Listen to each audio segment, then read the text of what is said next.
رسول صلی اللہ علیہ وسلم نے فرمایا جب رمضان کا مہینہ شروع ہوتا ہے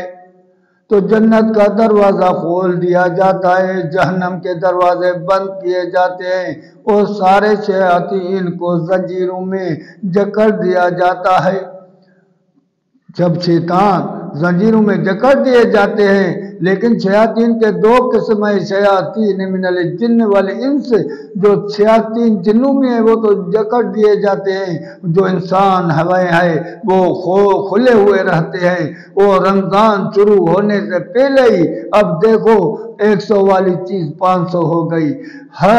یعنی بےمانی کا پہلے سے پلان بنا دیا کہ رمضان یہ ہمارے کمانے کا نمونہ ہے، حالانکہ اللہ نے اس کو عبادت کا مہینہ بنا دیا، اور نفع خوروں نے اور انسانوں میں جو شیطان ہے ان نے نفع کا مہینہ بنا دیا کہ ہر چیز کو اوپر